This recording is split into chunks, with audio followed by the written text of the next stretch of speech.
Bonjour à tous et bienvenue dans cette nouvelle vidéo. Aujourd'hui nous allons parler d'un sujet d'actualité économique en Afrique de l'Ouest, la volonté du Mali, du Burkina Faso et du Niger d'avoir leur propre monnaie. Trois pays font aujourd'hui partie de la zone monétaire de l'Afrique de l'Ouest, la zone CFA. Le CFA est rattaché à l'euro et sa parité est garantie par la France. Cependant, depuis quelques années, des voix s'élèvent dans ces pays pour réclamer une souveraineté monétaire complète. Il y a plusieurs raisons à cette volonté de se doter de leur propre monnaie. D'abord, l'aspect symbolique de la souveraineté. Sa propre monnaie est vue comme un marqueur d'indépendance et d'autonomie politique. Ensuite, la question de la gestion monétaire.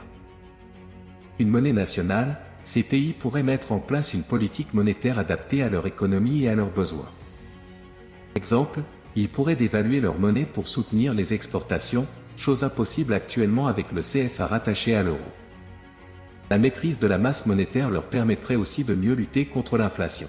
Enfin, certains économistes estiment qu'une monnaie propre favoriserait les échanges régionaux en Afrique de l'Ouest. Bien sûr, un tel changement pose aussi des défis, notamment sur le plan de la stabilité monétaire. Ces pays devraient alors mettre en place des institutions solides pour garantir la valeur et la crédibilité de leur future monnaie. Voir si ces projets aboutiront et à quelle échéance. En attendant, le débat fait rage sur l'avenir monétaire de la région. Dans plus de 70 ans, le franc CFA a été la monnaie officielle de 14 pays d'Afrique de l'Ouest et centrale, dont le Mali, le Burkina Faso et le Niger.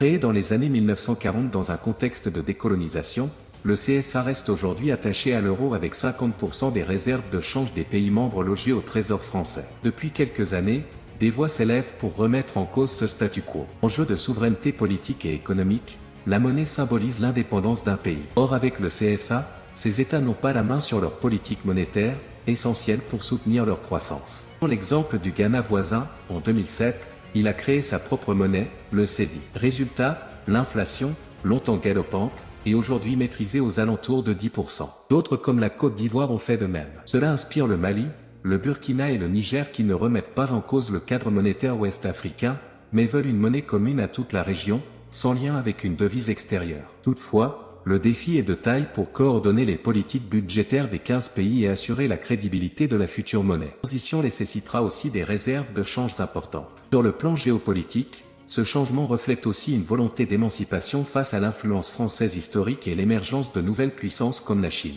L'incertitude sécuritaire au Sahel renforce aussi le besoin de souveraineté. Bien que complexe, cette réforme monétaire régionale représente selon nombre d'experts une opportunité de développement économique majeur pour l'Afrique de l'Ouest. À savoir si les États sauront concrétiser cet ambitieux projet. Prenons le cas du Mali, avec un PIB de 20 milliards de dollars, il affiche de solides performances économiques ces dernières années, avec une croissance moyenne de 5%. Cependant, confronté à des crises sécuritaires au nord, le pays cherche plus d'autonomie. De leur côté, le Burkina et le Niger connaissent également une forte croissance, tiré par l'extraction minière notamment. Mais il reste vulnérable aux chocs externes avec le CFA, comme l'a montré la récente dévaluation de 1994. Or avec leur propre monnaie, ces pays pourraient mieux conduire leur politique budgétaire et monétaire. Prenez le Ghana, sa monnaie nationale, le cedi, lui a permis de maîtriser l'inflation autour de 10%.